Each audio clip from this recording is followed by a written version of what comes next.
The Giver by Lois Lowry, Chapter 14. It was much the same, this memory, though the hill seemed to be a different one, steeper, and the snow was not falling as thickly as it had before. It was colder also, Jonas perceived. He could see, as he sat waiting at the top of the hill, that the snow beneath the sled was not thick and soft as it had been before, but hard and coated with bluish ice. The sled moved forward, and Jonas grinned with delight, looking forward to the breathtaking slide down through the invigorating air. But the runners, this time, couldn't slice through the frozen expanse as they had on the other snow-cushioned hill. They skittered sideways, and the sled gathered speed. Jonas pulled at the rope, trying to steer, but the steepness and speed took control from his hands, and he was no longer enjoying the feeling of freedom, but instead, terrified, was at the mercy of the wild acceleration downward over the ice. Sideways, spinning, the sled hit a bump in the hill, and Jonas was jarred loose and thrown violently into the air. He fell with his leg twisted under him, and he could hear the crack of a bone. His face scraped along jagged edges of ice, and when he came, at last, to a stop, he lay shocked and still, feeling nothing at first but fear. Then, the first wave of pain.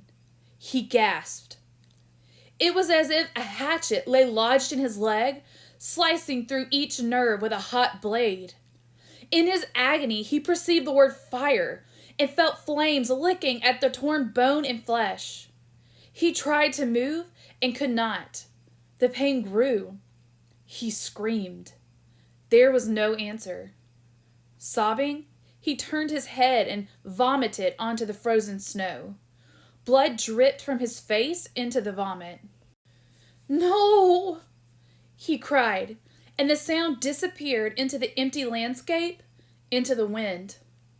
Then, suddenly, he was in the annex room again, writhing on the bed. His face was wet with tears. Able to move now, he rocked his own body back and forth, breathing deeply to release the remembered pain. He sat and looked at his own leg, where it lay straight on the bed, unbroken. The brutal slice of pain was gone, but the leg ached horribly still, and his face felt raw. "May I have relief of pain, please?" he begged. It was always provided in his everyday life for the bruises and wounds, for a mashed finger, a stomach ache, a skinned knee from a fall from a bike. There was always a daub of anesthetic ointment, or a pill, or in severe instances, an injection that brought complete and instantaneous deliverance. But the giver said no and looked away. Limping, Jonas walked home, pushing his bicycle that evening. The sunburnt pain had been so small in comparison and had not stayed with him, but this ache lingered. It was not unendurable, as the pain on the hill had been. Jonas tried to be brave. He remembered that the chief elder had said he was brave. "Is something wrong, Jonas?" his father asked at the evening meal. "You're so quiet tonight. Aren't you feeling well? Would you like some medication?" But Jonas remembered the rules. No medication for anything related to his training. And no discussion of his training. At that time, for sharing of feelings, he simply said he felt tired, that his school lessons had been unusually demanding that day. He went to his sleeping room early, and from behind the closed door, he could hear his parents and sister laughing as they gave Gabriel his evening bath. They had never known pain, he thought. The realization made him feel desperately lonely, and he rubbed his throbbing leg. He eventually slept. Again and again he dreamed of the anguish and the isolation on that forsaken hill. The daily training continued, and now it always included pain. The agony of the fractured leg began to seem no more than a mild discomfort as the giver led Jonas firmly, little by little, into the deep and terrible suffering of the past. Each time in his kindness, the giver ended the afternoon with a color-filled memory of pleasure. A brisk sail on a blue-green lake, a meadow dotted with yellow wildflowers, an orange sunset behind mountains. It was not enough to assuage the pain that Jonas was beginning now to know. Why? Jonas asked him after he had received a torturous memory in which he had been neglected and unfed. The hunger had caused excruciating spasms in his empty, distended stomach. He lay on the bed, aching. Why do you and I have to hold these memories? It gives us wisdom, the giver replied. Without wisdom, I cannot fulfill my function of advising the committee of elders when they call upon me. But what wisdom do you get from hunger? Jonas groaned. His stomach still hurt, though the memory had ended. Some years ago, the giver told him, before your birth, a lot of citizens petitioned the committee of elders. They wanted to increase the rate of births. They wanted each birth mother to be assigned 4 births instead of 3, so that the population would increase and there would be more laborers available. Jonas nodded, listening. That makes sense. The idea was that certain family units could accommodate an additional child. Jonas nodded again. Mine could, he pointed out. We have Gabriel this year, and it's fun having a third. The committee of elders sought my advice, the giver said. It made sense to them too, but it was a new idea and they came to me for wisdom. And you used the memories? The giver said yes. And the strongest memory that came was hunger. It came from many generations back, centuries back. The population had gotten so big that hunger was everywhere. Excruciating hunger and starvation. It was followed by warfare. Warfare? It was a concept Jonas did not know. But hunger was familiar to him now. Unconsciously, he rubbed his own abdomen, recalling the pain of its unfulfilled needs. So you described that to them. They don't want to hear about the pain. They just seek the advice. I simply advise them against increasing the population. But you said that was before my birth. They hardly ever come to you for advice. Only when they... What was it you said? When they have a problem they've never faced before? When did it happen last? Do you remember the day when the plane flew over the community? Yes, I was scared. So were they. They prepared to shoot it down, but they sought my advice. I told them to wait. But how did you know? How did you know the pilot was lost? I didn't. I used my wisdom from the memories. I knew that there had been times in the past, terrible times, when people had destroyed others in haste, in fear, and brought about their own destruction. Jonas realized something. That means, he said slowly, that you have memories of destruction, and you have to give them to me too, because I have to get the wisdom. The giver nodded. But it will hurt, Jonas said. It wasn't a question. It will hurt terribly, the giver agreed. But why can't everyone have the memories? I think it would seem a little easier if the memories were shared. You and I wouldn't have to bear so much by ourselves if everyone took a part. The giver sighed. You're right, he said. But then everyone would be burdened and pained. They don't want that. And that's the real reason the receiver is so vital to them and so honored. They selected me and you to lift that burden from themselves. When did they decide that? Jonas asked angrily. It wasn't fair. Let's change it. How do you suggest we do that? I've never been able to think of a way, and I'm supposed to be the one with all the wisdom. But there are 2 of us now, Jonas said eagerly. Together we can think of something. The giver watched him with a wry smile. Why can't we just apply for a change of rules? Jonas suggested.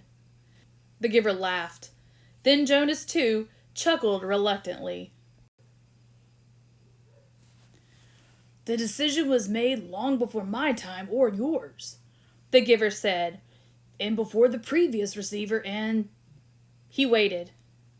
Back and back and back. Jonas repeated the familiar phrase. Sometimes it had seemed humorous to him. Sometimes it had seemed meaningful and important. Now it was ominous. It meant, he knew, that nothing could be changed.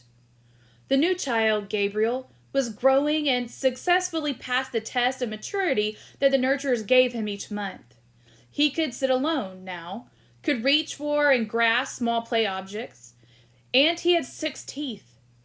During the daytime hours, Father reported, he was cheerful and seemed of normal intelligence. But he remained fretful at night, whimpering often, needing frequent attention.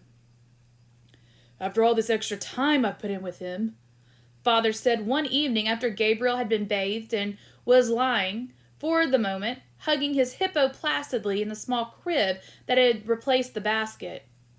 I hope they're not going to decide to release him. Maybe it would be for the best, Mother suggested. I know you don't mind getting up with him at night, but the lack of sleep is awfully hard for me. If they release Gabriel, can we get another new child as a visitor? Asked Lily.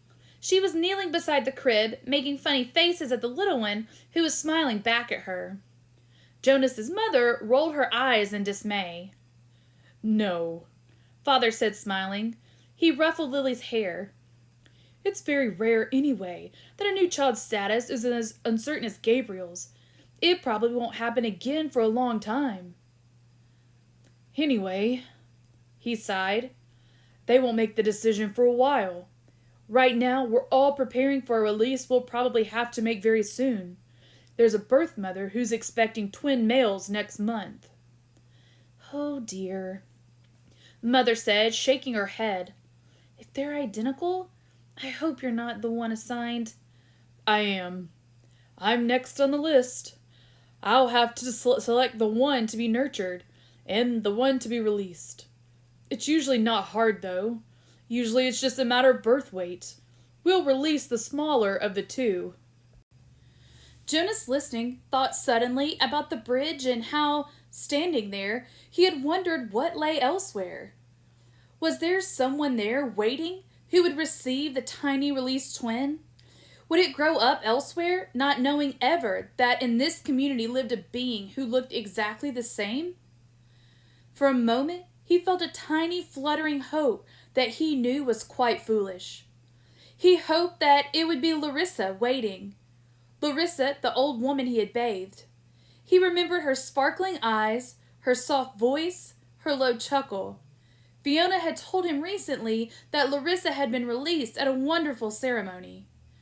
But he knew that the old were not given children to raise. Larissa's life elsewhere would be quiet and serene, as befit the old. She would not welcome the responsibility of nurturing a new child who needed feeding and care and would likely cry at night. Mother? Father? He said, the idea coming to him unexpectedly. Why don't we put Gabriel's crib in my room tonight? I know how to feed and comfort him, and it would let you and Father get some sleep. Father looked doubtful. You sleep so soundly, Jonas. What if his restlessness didn't wake you? It was Lily who answered that. If no one goes to tend Gabriel, she pointed out, he gets very loud. He'd wake all of us if Jonas slept through it. Father laughed. You're right, Lily Billy. All right, Jonas, let's try it, just for tonight. I'll take the night off, and we'll let Mother get some sleep, too. Gabriel slept soundly for the earliest part of the night. Jonas in his bed lay awake for a while.